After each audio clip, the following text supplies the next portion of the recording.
Hey guys, Sean Bucci, surplusfundsriches.net.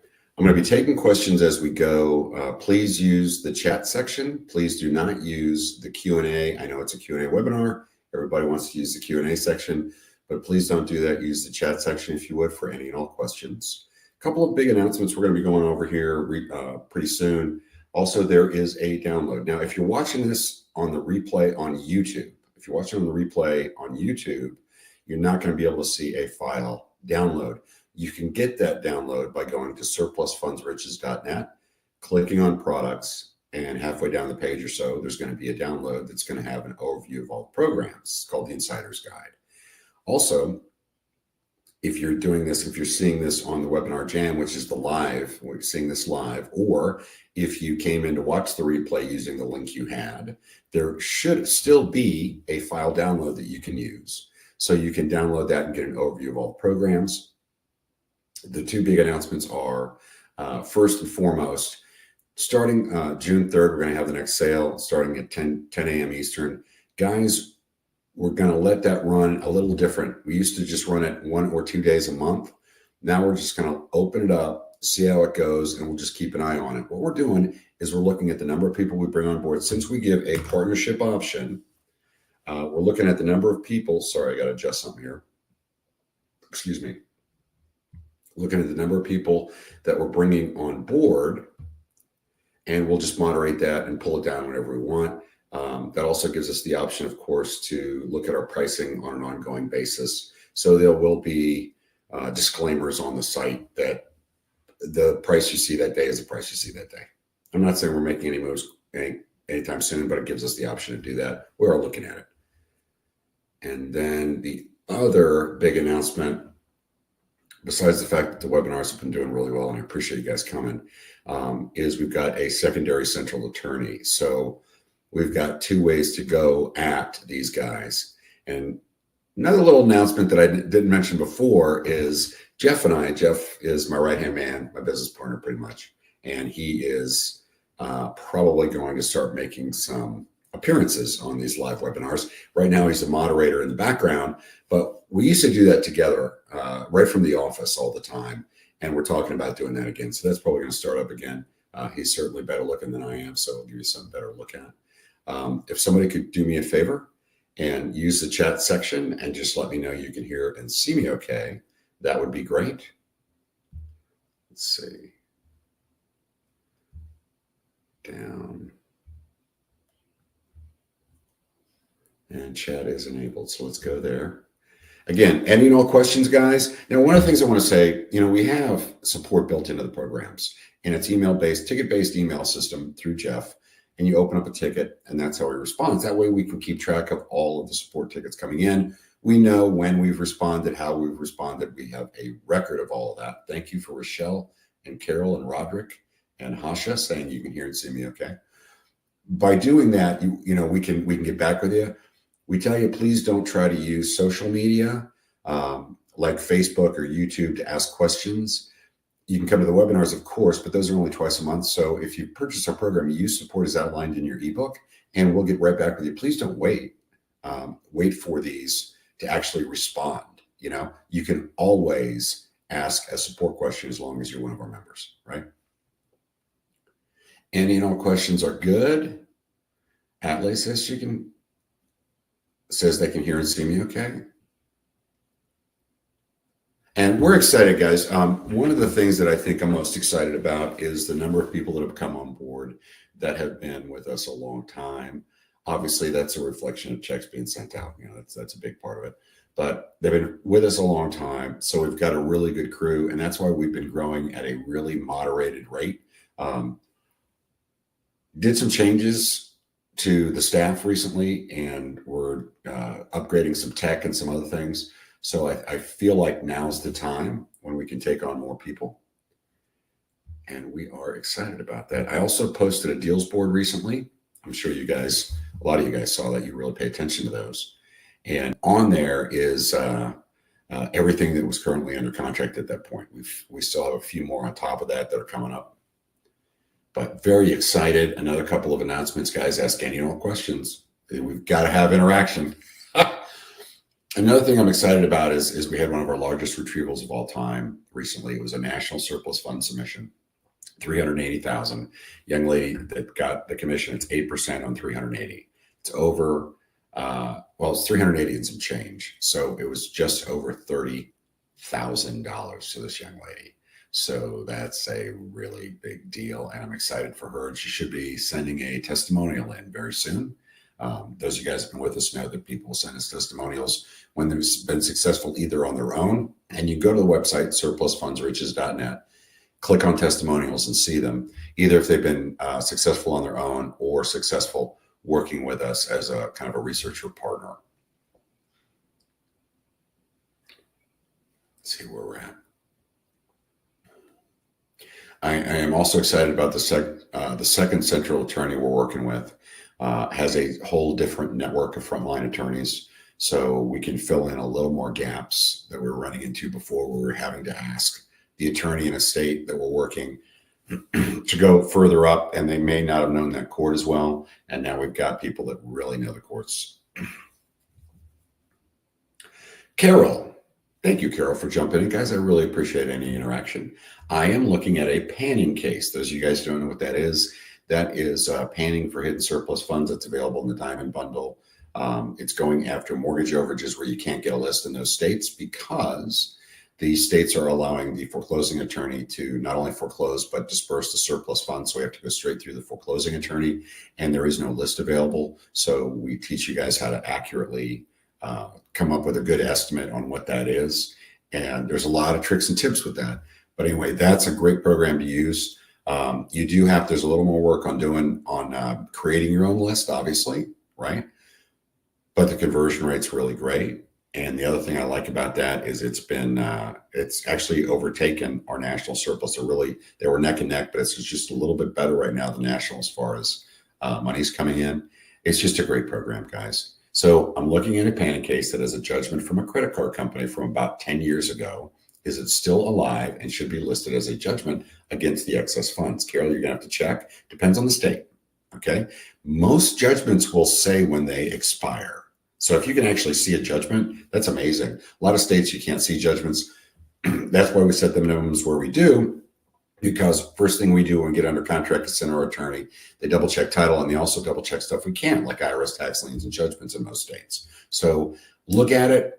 Most states are either 10 or 20 years, okay, before a judgment falls off. The judgment should state when it falls off. If not, look at the statutes for the state. They will tell you how long judgments will stay on. Now, one of the things you're going to hear people say is, hey, if it's a 10-year expiration period, they usually have the right, and you're correct, to re-up that judgment for another 10 years. Most creditors do not do that. They just don't, unless it's a really crazy high judgment. And even then, it's very rare for them to re-up it. Most states that allow that to re-up from 10 years to another 10 years, most of them require you actually get a touch with the person and get that judgment reset up in whatever county they're in at that point. So that's a little more difficult. I know North Carolina's like that. It's not just a matter of, hey, we're going to re-up it. The claimant, or rather the debtor, has the right to come in and has to be notified in order for them to up that judgment another 10 years in most states. Rochelle, what's new coming up? Probably nothing. Probably no new programs, Rochelle, right now until January 1st. I'm not even going to talk about that. Not even going to talk about it. Probably bring it up in December. Let's just say we're going to be very excited about that program. Hasha, for panning, what would cause a case or deal to disappear? Support rules said one can't ask about a case's status. And I know you contact us as soon as you get a deal under contract, but on your February 9th Deals Board video, we had a certain case listed, and then this last Deals Board update on May 10th, it was nowhere to be found. I was just curious what might have happened. So Hasha, you guys can, if you see something like that on a deal board fall apart, definitely get up with us, up with me directly. You guys usually have my direct, my email's Team Bougie, Team, and then my last name, B as in boy, U-I, G as in George, E at Gmail. Just ask me what's going on with that. I'm happy to get back with you on that. Good. Carol says, cool, thanks. That was on the judgment question. I'm glad you liked it, Carol. It's fairly easy to figure that out in the statutes. There's a lot. I mean, obviously, you can just Google it. Nolo.com is an attorney site that I like that gives a lot of great information on it too. If you want to check that out for length of judgments, but it's going to pop right up for you in a Google search. So, Hasha, you were asking about that deal disappearing off the deals board. Send me an email and I'll go into that one. We did have, I mean, from time to time, you're going to see something thrown up on a deals board where we've got the document signed, it's been sent to the attorney, but we're waiting on it, just so you guys know how the process works. At that point, I've got 10 business days to send out a good faith check to the owner. Now, sometimes if it's panning, for instance, we have to get in touch with the attorney and double check and make sure that attorney, and by the way, everything should be private right now, Hasha. So if you want to ask me the question, I don't think other people can see it. If you want to ask me the name, it might ring a bell with me. Okay. But sometimes the attorney will find out that a claim has already been made by the people. They're lying to us and said they didn't make a claim yet. Sometimes we'll find out that something has happened with the money and that maybe there was an interpleader case or a judgment holder or somebody jumped in right away, somebody that we did not know about. So there are some things that can kill it. It's fairly rare at that stage, but there are things that can kill it at that stage. Guys, I want to remind you, I see that somebody used the question and answer section. Please use the chat section.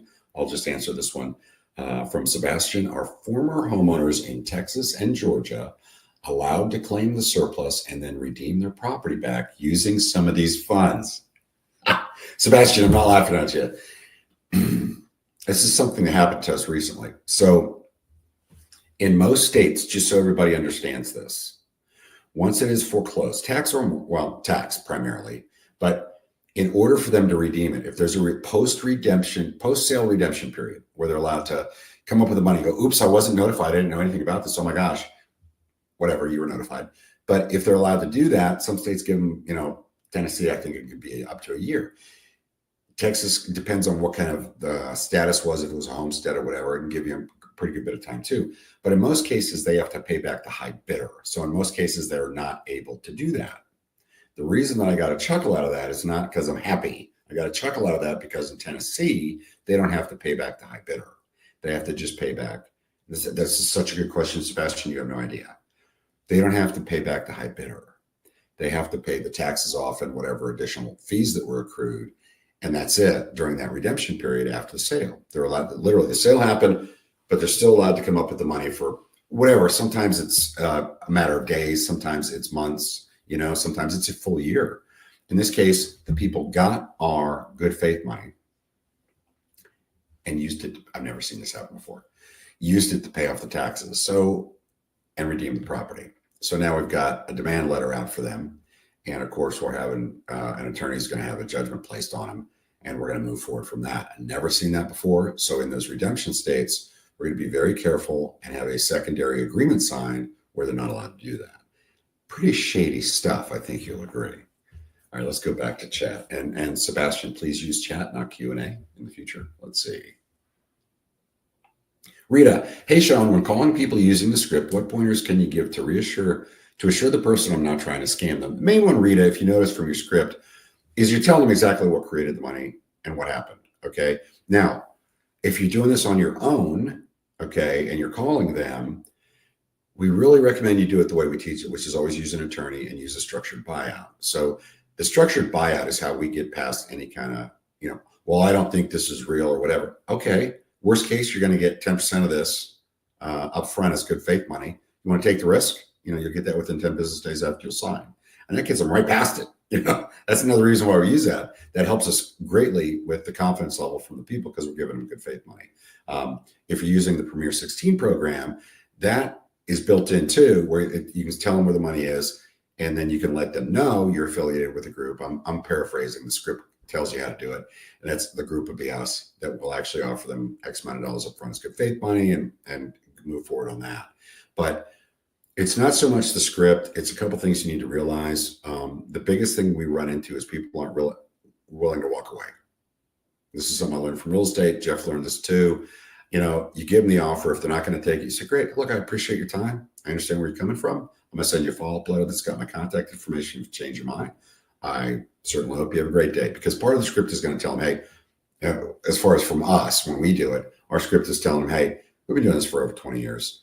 We've got an A+ rating with the Better Business Bureau, 0 complaints, and nobody else does this. And we're going to use an attorney at our expense. We just don't get any blowback. We just don't. Chris, what is the outlook on real estate and also interest rates? So a couple of things, Chris. I'm going to kind of cover this kind of quick. Jeff and I were literally just talking about this the other day. We're both licensed brokers in North Carolina and have been for years. I've been a licensed broker since '93. So we're not active in it. We're not listing and selling general brokerage right now. We'll use it when we're flipping property. But a couple things. I do think rates are going to come down. It's an election year. That's going to be an attempt to buy people, right? To buy votes. So I do think it's going to come down and make things in an attempt to make things look a little rosier than it is just prior to the election. Not crazy, but a point at this point would be monstrous. I think it would blow the market up again. As far as real estate, inventory is still super low and demand is crazy high. And people like myself that have a house that if we were thinking about it, we go, oh, maybe I'll get to a smaller house. Well, I got this house in 2020 and I've got a rate at I think it's under 4. So if I sold it and even took all the equity that I have in the home and bought another smaller home, even with less of a mortgage amount, I'd be paying the same amount of mortgage for less of a home. Why would I do that? So the market's kind of locked right now. There's no move down market. People just aren't doing that. They're holding on to what they have. And I think that's killing a lot of it right now. But there's also just no inventory. There's nothing to buy in the first place. So why bother trying? Why sell your house knowing that there's nothing for you to move into, especially a starter. Here in Charlotte, North Carolina, a starter home is between $300,000 and $400,000. That's starter, and that's nothing special. So, and there's nothing on the market. It comes on the market, it's gone in 2 days, right? Just because it takes that long for them to get the paperwork back and forth and get everything tied up. Hasha says, thanks, Sean. It was... Yeah, the date on that would have been, I'm going to check into that one for you, Hasha. I'll have to check into that one for you. That one's not ringing a bell with me. There must have been an issue that we were checking out on that. Sorry, thanks for your answer, says Sebastian. Hey, no problem, man. Rita, this would be for a deed flip. And she was talking about the script. To assure, we're not getting people saying they're scam.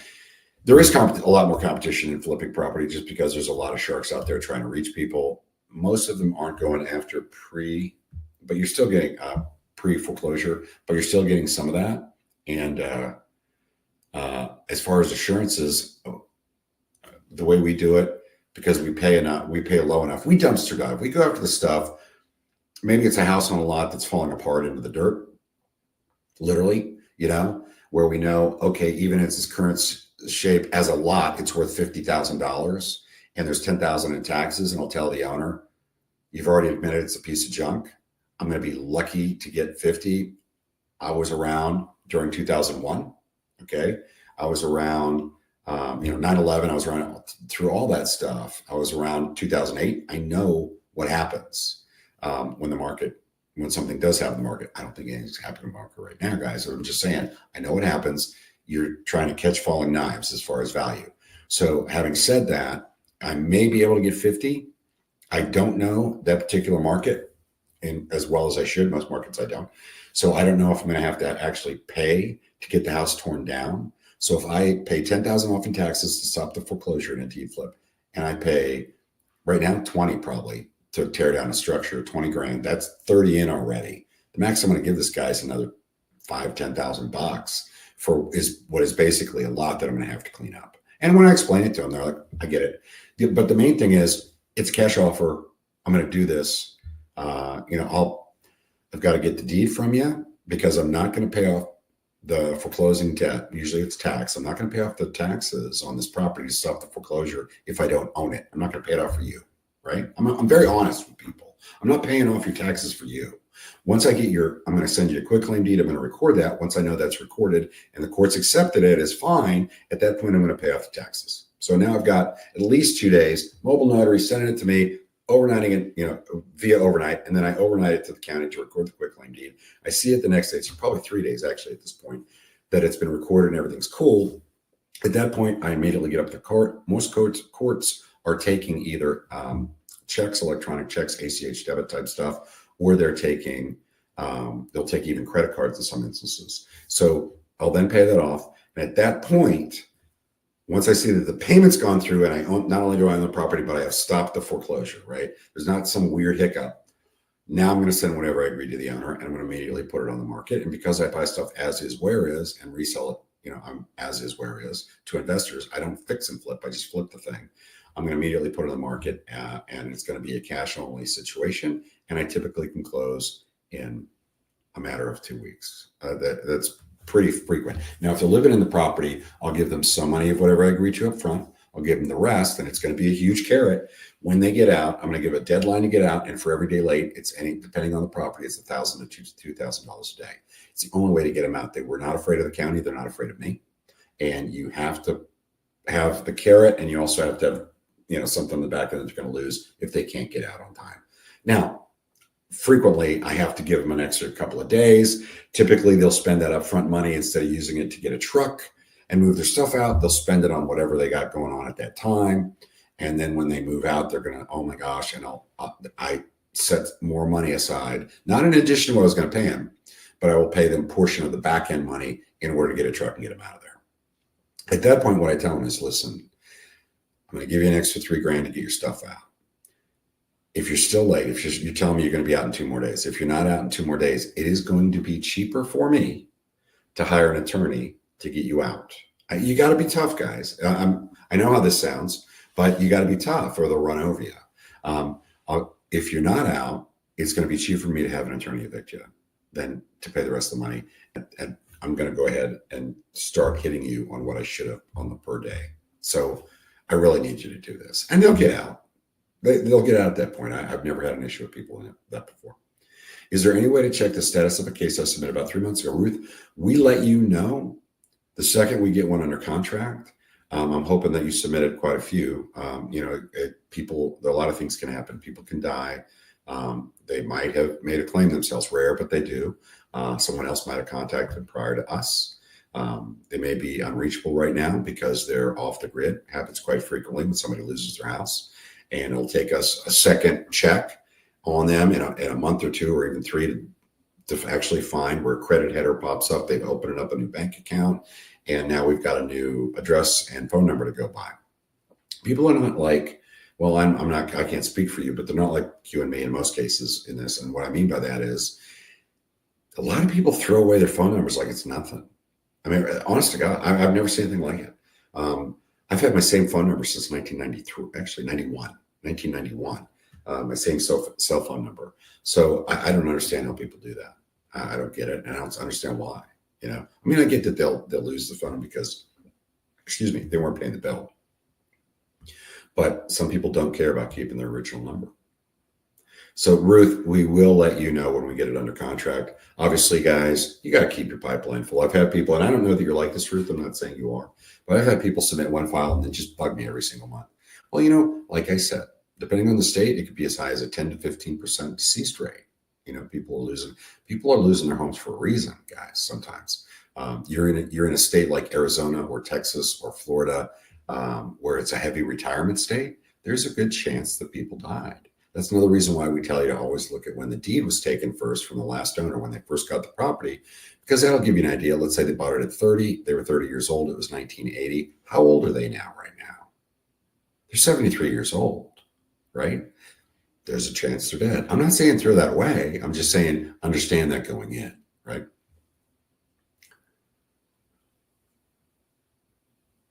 Ben, surplus funds does not count as commercial solicitation, correct? I requested a list from a county in South Carolina, and they want me to sign a form saying the info won't be used for commercial solicitation. Well, Ben, I think you're working as a researcher. We've got great attorneys in South Carolina. We haven't had an issue for that. So all you're doing is to get it to research debt if you're going to work as a researcher for us, right? So it doesn't even impact you. You're never going to contact these people as a researcher. Once you want to go on your own, obviously you can get an attorney and they'll tell you what I tell you, which I don't think there's an issue with that. But as if you're going to be researching, it just doesn't no, you're not doing commercial solicitation. You're researching debt, sending it to us. That's on us. That's for us to handle. Ruth says, thank you. You're very welcome. And Ben says to clarify its tax overages. Okay, I get it. And they're going to ask you that. And I've never had a problem with people blowing through that, Ben. Carol, is there a program available for claiming funds for deceased owners? Okay, so typically we don't work it, Carol. It's, first of all, it's cost prohibitive. In most instances, you are going to have to, I know everybody says you can just get an airship affidavit filled out and you're golden. It's not that easy, okay? And that's because the courts know that a lot of people lie. A lot of people lie on airship affidavits. You usually have to open a probate or an estate file, and that's very cost prohibitive. You're wrangling cats, you're dealing with heirs. So unless it's a crazy amount of money where even if you get one of them under contract, you're going to do okay. You know, like there's 6 of them, but it's a $300,000 one. Well, I can still go after 50 grand for this 1/6 person's interest, if that's his interest in the property, right? And the rules are different from state to state on how they split up airship. Everybody thinks it's a set rule. It's not. Remember, here's your nugget for the evening. Remember, if the deed reads David and Josephine Wright, joint tenants with rights of survivorship, or it mentions at all rights of survivorship, that means that if one of them dies, their interest at the death transfers to the other person. So if this person died, the first person, let's say the husband died, if he dies prior to the foreclosure, his interest went straight to the wife. And it could be husband and husband, wife and wife, whatever. The other deed holder, it says joint tenants with rights of survivorship, one person dies. That means the other person gets full ownership of the property, 100% ownership of the property, 100% interest. So what happens at that point is if they died prior to the foreclosure, you just need the surviving spouse. You don't need to get a hold of the person that died at all, because you can, as long as you can provide a death certificate showing it happened prior to the foreclosure. Now, if the person died after the foreclosure, that's a different animal, because he may have had 3 kids from a previous marriage or whatever. Maybe they didn't spell everything out in the will. In that case, you can still go after her half for sure, and probably a portion of the rest too. But in that case, if he died afterwards, they were both owners. It was frozen in time at the time of the foreclosure. They were both owners, and their prospective interests have to be divided up differently. It's a good little nugget for you to know. But we typically don't work them simply because it's a waste of time, money, energy, and everybody lies. So Florida will do it because our attorney throws it in. Florida is a separate program than any other program we got. Also, the Florida statutes for estates and probates are extremely good, easy to work. So that's something that we'll work on Florida. And even then, we need to know who the executor, which down there is called the personal representative. We need to know who the executor was for that probate or estate file, and so that we know. And I hope that's answered your question. Cheryl, with surplus hybrid, is there a list for claimants that have filed for bankruptcy, or do we have to search for each claimant just on pacer.gov based on what we find in the clerk course? So Cheryl, surplus hybrid is a way to, you couldn't find the people, right? So you're about ready to throw the file away. You've tried to rehit them every single way. You just can't find them. Nobody's talking to you. That's one instance. Oh my gosh, there's $100,000 in surplus, but there's $300,000 in IRS tax liens. I can't go after it. Or there's $300,000 in credit card liens or HELOC loans or whatever. Okay. IRS, I wouldn't fool with so much. I think they're going to, regardless of what I've told you about bankruptcy, I think they're going to kind of rise to the top. They're kind of bullies with this stuff. But when you look at, if where there's a situation where you can't work the file, check them on Pacer and see. So it's, what I'm saying is it's more of a Hail Mary, right? This is something where you're like, I know I can't work this file, but why don't I check to see if they wanted bankruptcy prior to the foreclosure, up to 2 years prior, or even 2 years after the foreclosure. Then you get a hold of that bankruptcy court, or bankruptcy code, or rather our surplus hybrid teaches you how to do the surplus hybrid. You can get up to the bankruptcy court and say, hey, I know where there's 25 grand with these guys, or 100 grand, or whatever it is. I want a 25% referral, and they'll pay it. And they'll go after and make the claim and everything. You just tell them how to do it, where it's held and all that. Now, they usually won't sign an agreement up front. They will petition their own court, that particular bankruptcy court. The original attorney that handled the case will petition the court, or the judge will petition the court, and they will agree to pay you out. It's not their money. They don't care. They'll agree to pay you out. And you'll see that pop up in the case if they petition for it and all that. But they typically won't sign anything for you. But they don't have any reason to screw you. No other way to put that. So it's pretty easy to work out. And a lot of people have made a lot of money doing that just as kind of a side hustle. Like, oh man, this is a file I was going to throw away. Holy cow, this is a way to make great money. It's called the Surplus Hybrid. It's for those of you guys who bought our program before, open up your ebook, click the link inside of it to the resources page. Get on that page. Once you get there, there is a little link. You can barely even see it. That says Past Buyer Loyalty Discounts. And that's for specialty programs like Surplus Hybrid, Zombie, Bankruptcy Goldmine, a couple of Ultimate Finder, a couple other different programs. And you can buy those typically for about $3.50 a piece. They're not the same as an add-on price if you bought another program full price, but it's a good way to come back later if you want to add that to your arsenal, put that in your quiver, so to speak. All right. Chris says, I know sister that died. Good to know about prior to foreclosure. Okay. Carol, thanks so much. Ben, thank you. Just one more question. I saw on the board update that one of my files is on the board, but I never received a call or email. It's always going to be email, Ben. At what point should I expect one? So this is interesting that you asked that, because this is why I went into this earlier when I was talking about the steps. I'm not going to contact you until that attorney gets back to us and says, title work is done and it's a go. What I don't want to do is contact you. Great, we got the contract back, we're under contract. And then contact you a week later and go, hey man, we ran into this issue. I wait until it's cleared up. Okay. So it can be on the board, but we're still waiting for it. Debt check, we're still waiting on confirmation of funds and no claims made. That can happen. So we will reach out to you, Ben. It's not that we missed you. We will reach out to you at that point. And on Panning, by the way, I don't know if you're using Panning, but for the folks who are using Panning, we're working directly with the foreclosing attorney. Just so you know, if it's very fresh, sometimes it takes that foreclosure attorney weeks to get back with us to do their final accounting, because these foreclosing attorneys are just foreclosure mills. That's all they do. So it's very important that you understand that there can be a slight delay. And in that instance, by the way, we warn people, look, we're going to give you 10 business days, 2 weeks. We're going to give you your good faith money unless we can't get this information. I'm not going to send somebody $10,000 only to find out, oops, there was additional debt, or oops, there was another HELOC loan that was missed by the researcher, or whatever was going on, or a claim has already been made maybe by the individual, which is extremely rare, but it happens. So that's the kind of stuff that can happen. It looks like we're at the end. I'm sorry, guys, that we went over a little bit. Look for, we're going to have one pretty soon with Jeff. I see somebody use Q&A again. I'm going to look at it, but guys, please use chat in the future. Oh, never mind. Same question. Somebody else must have deleted. Okay.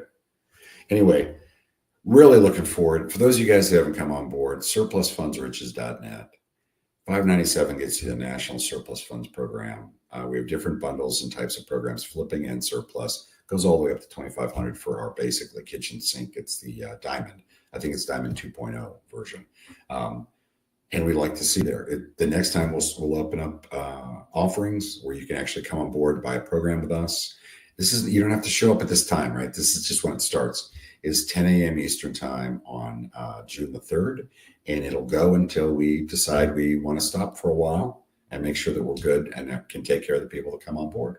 I appreciate everybody coming. And I certainly hope you guys have